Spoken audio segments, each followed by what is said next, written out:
शिवजी सदा सहाय। ॐ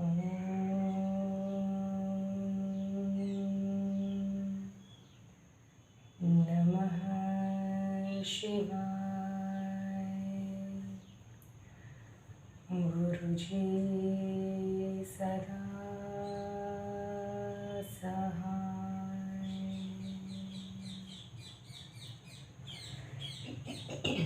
जय गुरुजी।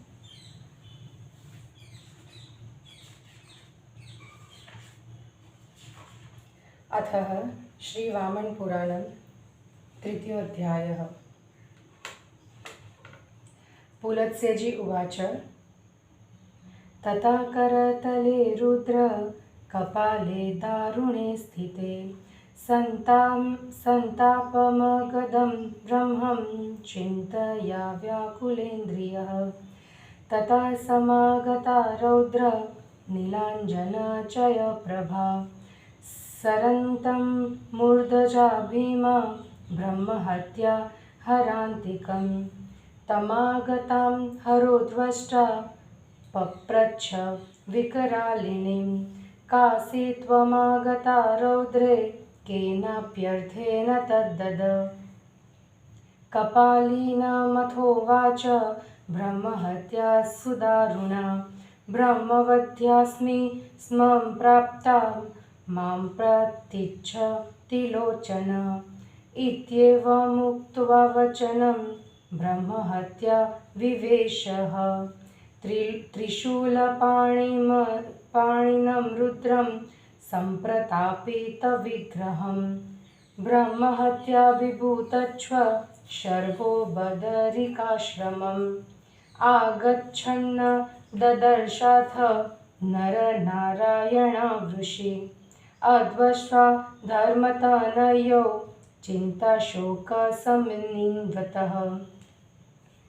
जगाम यमुनां स्नातुं सापि शुष्कजलाभवत्। कालिन्दीं शुष्कसलिलां निरीक्ष्य वृषकेतनः।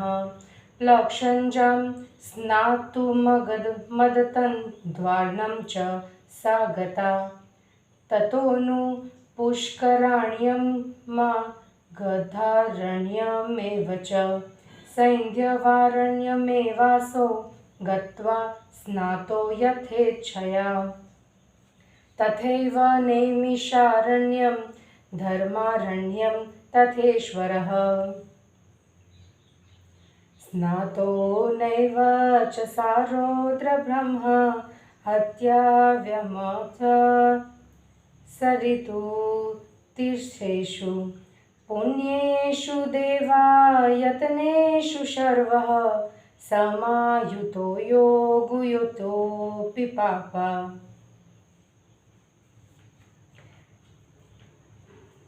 नावापमोक्षं जलदज्वसो। ततो जगाम निर्वीणशङ्करः गुरुजामङ्गलममङ्गलं। तत्र गत्वा ददशार्थचक्र पाणिं खड्गध्वजम्। तं दृष्ट्वा पुण्डरीकाक्षं शखचक्रगदाधरं कृताञ्जलिपुटो भूत्वा हरस्तोत्रमुदीरयत।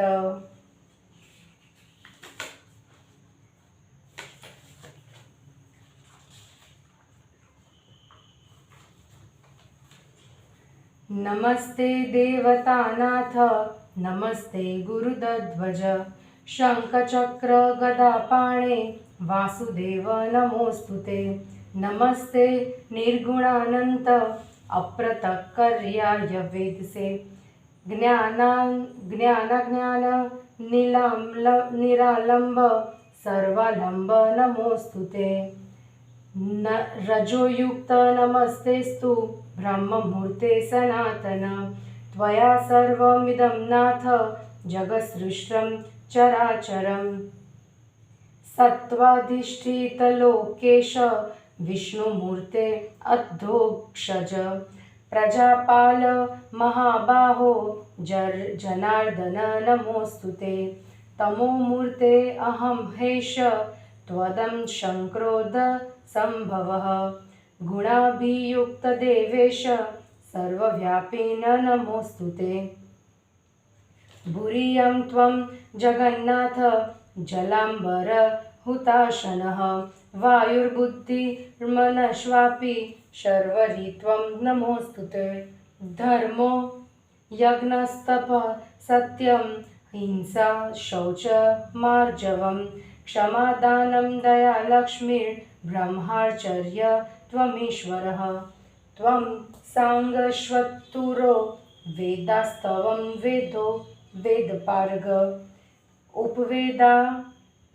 भवानीश सर्वोऽसि त्वं नमोऽस्तु ते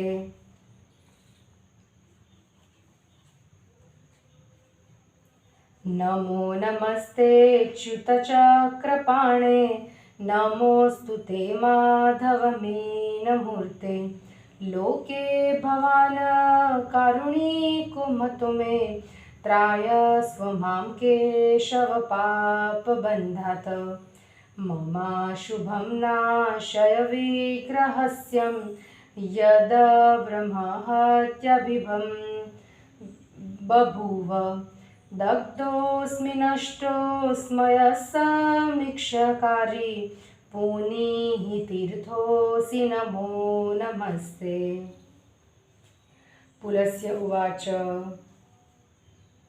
इत्थं स्तुतश्वक्रधरः शङ्करेण महात्मना प्रोवाच भगवान् वाक्यं ब्रह्महत्याक्षयाय हि हरिरुवाच महेश्वर शृणुष्वेमां मम वाचं कलस्व नाम ब्रह्महत्याक्षयकरीं शुभदां पुण्यवर्धनीं योऽसौ प्राणमण्डले पुण्ये मन्दं शप्रभो व्यय प्रयागे वसते नित्यं योगशायीति विश्रुतः चरणाद दक्षिणा तस्य विनिर्याता सरिद्वरा विश्रुता वर्णे त्वेव सर्वपापहरा शुभा सव्यादन्या द्वितीया च असिरित्येव विश्रुता ते उभे तु सरिच्छ्रेष्ठे लोकपूज्ये बभूवतु ताभ्यां मध्ये तु यो देशस्थक्षेत्रं योगशायिनः त्रैलोक्यप्रवरं तीर्थ सर्वपापप्रमोचनं नात्वाद्वशोऽस्ति गगने न भूम्यां न रसातले तत्रास्ति नगरी पुण्या ख्याता वाराणसी शुभा यस्याः हि भोगिनोऽपीश प्रयान्ति भवतोलयम्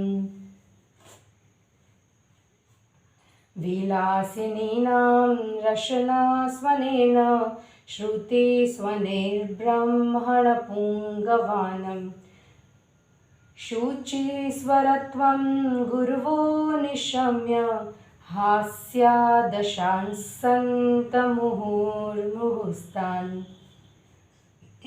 व्रजस्तु योषिस्तु चतुष्यथेप्षु पदान्यलत्कारुणितानि द्रष्टा ययो शशिविस्मयमेव यस्यां किं स्वीतप्रायातस्थलपदमिनियम् तुङ्गानि यस्यासुरमन्दिराणि रुद्रन्ति चन्द्रं रजनीमुखेषु दिवापि सूर्या पवनाप्लुतापि दीर्घाभिरेवं सुपताकिकाभिः भृङ्गाश्वयस्मां शशिकान्तभीतो प्रलोभ्यमाना प्रतिबिम्बितेषु आलेख्य योषिद्विमलाननाब्जे श्वीयुर्ब्रह्मान्वेव च पुष्पकान्तरम् परिभ्रमं श्वापि पारि पराजितेषु नरेषु सम्मोहनलेखनेन यस्यां जलक्रीड न सङ्गतासु न स्त्रीषु शम्भो गृहदीर्घिकासु न चैव कक्षितपरमन्दिराणि रुरान्ध्रिशम्भो सहसारुतेक्षान् न चाबलानां तरसा पराक्रम करोति यस्यां सुरतं हि मुक्त्वा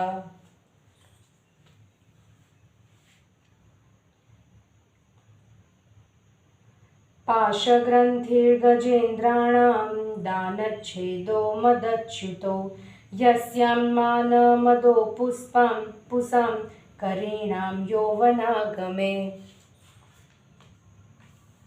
प्रियदोषा सदा यस्यां कौशिकानेतरे जनाः तारागणे कुलीनत्वं गदे वृत्तच्युतिर्विभो भूतिलुब्धा विलासिन्यो भुजङ्गपरिवारिता चन्द्रभूषितदेहाश्व यस्यां त्वमिव शङ्करः ईर्द्वुषायां सुरेशान वाराणस्यां महाश्रमे वसते भगवान् लोलः सर्वपापहरो रवि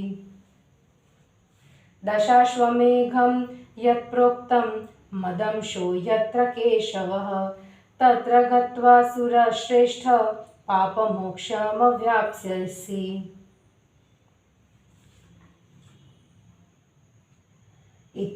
इत्येवमुक्तो गरुडध्वजेन वृषध्वजस्त्वं शरिस प्रणम्य जगाम वेदागरुडो यथास्यो वाराणसीं पापविमोचनाय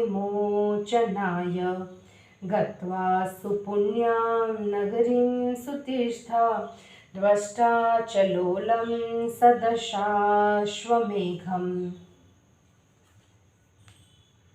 स्नात्वा च तीर्थेषु विमुक्तपाप स केशवं द्रष्टुमुपजगाम केशवं शङ्करो द्रष्टा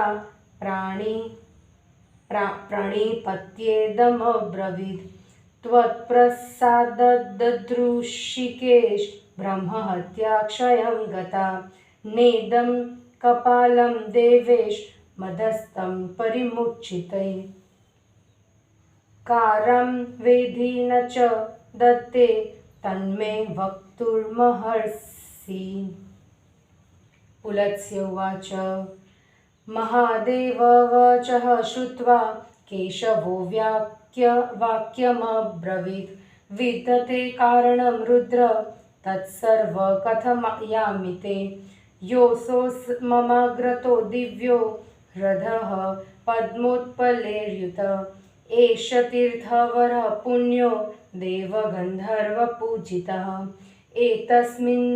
एतस्मिन् प्रवरे तीर्थे स्नानं शम्भो समाचर स्नातमात्रस्य चाधैव कपालं परिमोक्ष्यति ततः कपाली लोके च ख्यातो रुद्र भविष्यसि कपालमोचने त्वेवं तीर्थचन्दे चेदं भविष्यति पुलत्स्य उवाच एवमुक्तः सुरेशेन केशवेन महेश्वरः कपालमोचने संस्नो वेदोक्तविधिना मुने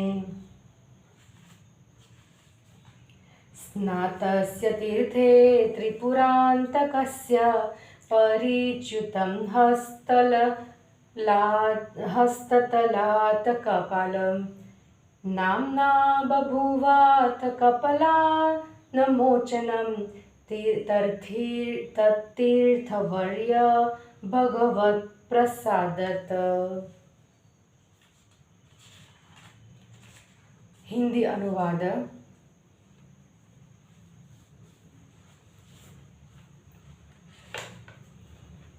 शंकर जी का ब्रह्म हत्या से छूटने के लिए तीर्थों में भ्रमण, बदरिकाश्रम में नारायण की स्तुति, वाराणसी में ब्रह्म हत्या से मुक्ति एवं कपाली नाम पढ़ना।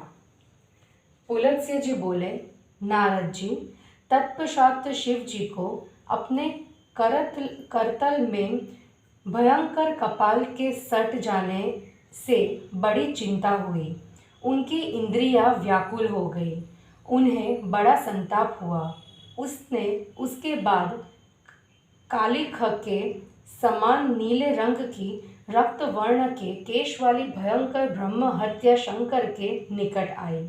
उस विकराल रूप वाली स्त्री को आई देखकर शंकर जी ने पूछा, ओ भयावनी स्त्री, यह बतलाओ कि तुम कौन हो एवं किस लिए यहाँ आई हो। इस पर उस अत्यंत दारुण ब्रह्म हत्या ने उनसे कहा, मैं ब्रह्म हत्या हूँ। हे त्रिलोचन, आप मुझे स्वीकार करें, इसलिए यहाँ आई हूँ।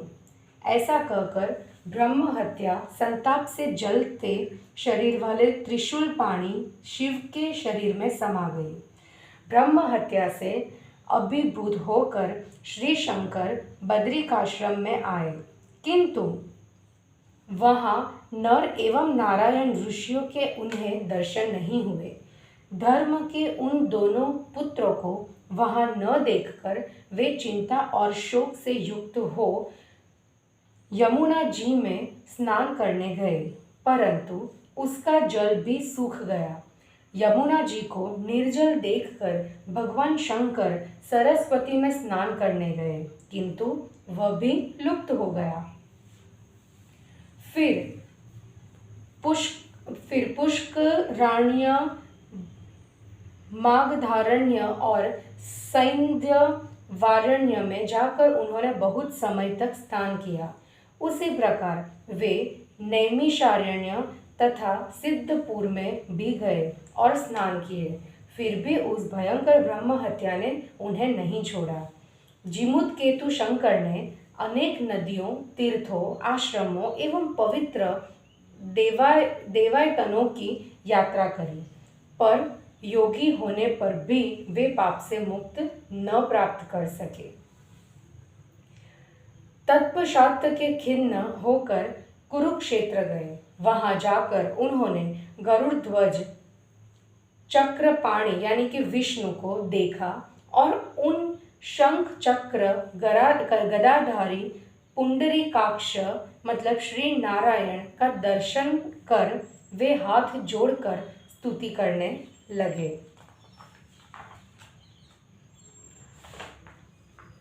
भगवान शंकर बोले, हे देवताओं के स्वामी, आपको नमस्कार है। गरुड़ ध्वज आपको प्रणाम है। शंख चक्र गदाधारी वासुदेव आपको नमस्कार है। निर्गुण अनंत एवं अतर्करणीय विधाता आपको नमस्कार है। ज्ञानाज्ञान स्वरूप स्वयं निराश्रय किंतु सबके आश्रय आपको नमस्कार है। रजोगुण सनातन ब्रह्म मूर्ति आपको नमस्कार है। नाथ, आपने इस संपूर्ण चराचर विश्व की रचना की है। सत्व गुण के आश्रय लोकेश विष्णु मूर्ति अधोक्षज प्रजापालक महाबाहु जनार्दन आपको नमस्कार है। हे तमोर मूर्ति, मैं आपके अंशभूत क्रोध से उत्पन्न हूँ। हे महान गुण वाले सर्वव्यापी देवेश आपको नमस्कार है। जगन्नाथ, आप ही पृथ्वी, जल, आकाश, अग्नि, वायु, बुद्धि, मन एवं रात्रि है, आपको नमस्कार है। ईश्वर, आप ही धर्म, यज्ञ, तप, सत्य, अहिंसा, पवित्रता, सरलता, क्षमा, दान, दया, लक्ष्मी एवं ब्रह्मचर्य है। हे ईर्ष, आप अंगों सहित चतुर्वेद स्वरूप वेद एवं वेद पारगामी है। आप ही उपवेद है तथा सभी कुछ आप ही है, आपको नमस्कार है। अच्युत चक्रपाणि, आपको बारंबार नमस्कार है। मीन मूर्तिधारी मतलब मत्स्यावतारी माधव, आपको नमस्कार है। मैं आपको लोक में दयालु मानता हूँ। केशव, आप मेरे शरीर में स्थित ब्रह्म हत्या से उत्पन्न अशुभ भक्तों नष्ट कर मुझे पाप बंधन से मुक्त करें। बिना विचार किए कार्य करने वाला मैं दग्ध एवं नष्ट हो गया हूँ। आप साक्षात तीर्थ है, अतः आप मुझे पवित्र करें। आपको बारंबार नमस्कार है। पुलत्स्य जी ने कहा, भगवान शंकर द्वारा इस प्रकार स्तुत होने पर चक्रधारी भगवान विष्णु शंकर की ब्रह्म हत्या को नष्ट करने के लिए उनसे वचन बोले। भगवान विष्णु बोले, महेश्वर, आप ब्रह्म हत्या को नष्ट करने वाली मेरी मधुर वाणी सुने। यह शुभप्रद एवं पुण्य को बढ़ाने वाली है। यहाँ से पूर्व प्रयाग में मेरे अंश से उत्पन्न योगशाही नाम से विख्यात देवता है। वे अव्यय विकार रहित पुरुष है। वहाँ उनका नित्य निवास है। वहीं से उनके दक्षिण चरण से वर्णा नाम से प्रसिद्ध श्रेष्ठ नदी निकलती है। वह सब पापों को हरने वाली एवं पवित्र है। वहीं उनके नाम पात से असी नाम से प्रसिद्ध एक दूसरी नदी भी निकली है। ये दोनों नदियां श्रेष्ठ एवं लोक पूज्य है। उन दोनों के मध्य का प्रदेश योगशाही का क्षेत्र है। वह तीनों लोकों में सर्वश्रेष्ठ तथा सभी पापों से छुड़ा देने वाला तीर्थ है। उसके समान अन्य कोई तीर्थ आकाश, पृथ्वी एवं रसातल में नहीं है। वहाँ पवित्र शुभप्रद विख्यात वाराणसी नगरी है, जिसमें भोगी लोग भी आपके लोक को प्राप्त करते हैं। श्रेष्ठ ब्राह्मणों की वेद ध्वनि विलासिनी स्त्रियों की करधनी की ध्वनि से मिश्रित होकर मंगल स्वर का रूप धारण करती है। उस ध्वनि को सुनकर गुरुजन बारंबार उपहास पूर्वक उनका शासन करते हैं। जहाँ चौराहों पर भ्रमण करने वाली स्त्रियों के अलग महावर से अरुणित चरणों को देखकर चंद्रमा को स्थल पद्मिनी के चलने का भ्रम होता है। और जहाँ रात्रि का आरंभ होने पर ऊंचे ऊंचे देव मंदिर चंद्रमा का मानो अवरोध करते हैं एवं दिन में पवनांदोलित हवा से फहरा रही दीर्घ पताकाओं से सूर्य भी छिपे रहते हैं। वाराणसी में चंद्रकांत मणि की भित्तियों पर प्रतिबिंबित चित्र में निर्मित स्त्रियों के निर्मल मुख कमलों को देखकर भ्रमर उन पर भ्रमवश लुब्ध हो जाते हैं और दूसरे पुष्पों की ओर नहीं जाते। हे शंभो, वहाँ सम्मोहन लेखन से पराजित पुरुषों में तथा घर की बावलियों में जल क्रीड़ा के लिए एकत्र हुए स्त्रियों में ही भ्रमण देखा जाता है। अन्यत्र किसी को भ्रमण चक्कर रोग नहीं होता। जुआ के खेल के पासों के सिवाय अन्य कोई भी दूसरे के पाश बंधन में नहीं डाला जाता तथा सूरत समय के सिवाय स्त्रियों के साथ कोई आवेगयुक्त पराक्रम नहीं करता। जहाँ हाथियों के बंधन में ही पाश ग्रंथि रस्सी की गांठ होती है, उनकी मदच्युति में मद के चूने में ही दानच्छेद मद की धारा का टूटना एवं नर हाथियों के यौवनागम में ही मान और मद होते हैं, अन्यत्र नहीं। तात्पर्य यह कि दान देने की धारा निरंतर चलती रहती है और अभिमानी एवं मद वाले लोग नहीं है। विभो, जहाँ उलूक ही सदा दोष मतलब रात्रि प्रिय होते हैं, अन्य लोग दोषों के प्रेमी नहीं हैं। तारागणों में ही अकुलीनता है, मतलब पृथ्वी में न छिपना। लोगों में कहीं अकुलीनता का नाम नहीं है। गद्य में ही वृत्तच्युति होती है, अन्य वृत्त मतलब चरित्र च्युति नहीं दिखती। शंकर, जहाँ की विलासिनियाँ आपके सद्वश मतलब भस्म, भूतिलुब्धा, भुजंग मतलब सर्प, परिवारिता एवं चंद्रभूषित देहा होती है, यहाँ पक्षांतर में विलासिनियों के पक्ष में संगति के लिए भूतिपद भस्म और धन के अर्थ में भुजंग पद सर्प एवं जार के अर्थ में तथा चंद्र पर चंद्रभूषण के अर्थ में प्रयुक्त है। सुरेशान, इसी प्रकार की वाराणसी के महान आश्रम में सभी पापों को दूर करने वाले भगवान लोल नाम के सूर्य निवास करते हैं। सूर्यश्रेष्ठ वही दशाश्वमेघ नाम का स्थान है तथा वहीं मेरे अंश स्वरूप केशव स्थित है। वहां जाकर आप पाप से छुटकारा प्राप्त करेंगे। भगवान विष्णु के ऐसा कहने पर शिवजी ने उन्हें मस्तक झुकाकर प्रणाम किया। फिर वे पाप छुड़ाने के लिए गरुड़ के समान तेज वेग से वाराणसी गए। वहां परम पवित्र तथा तीर्थ भूम नगरी में जाकर दशाश्वमेघ के साथ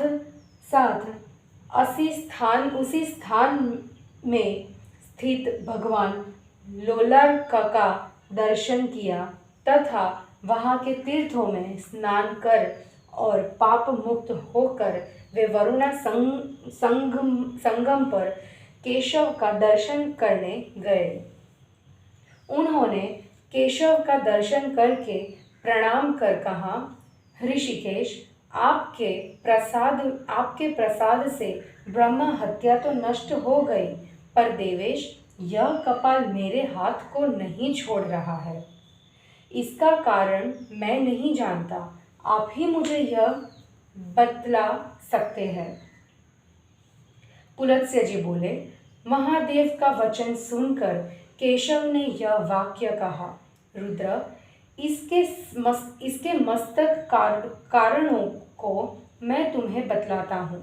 मेरे सामने कमलों से भरा यह जो दिव्य सरोवर है, यह पवित्र तथा तीर्थों में श्रेष्ठ है एवं देवताओं तथा गंधर्वों से पूजित है। शिव जी, आप इस परम श्रेष्ठ तीर्थों में स्नान करें।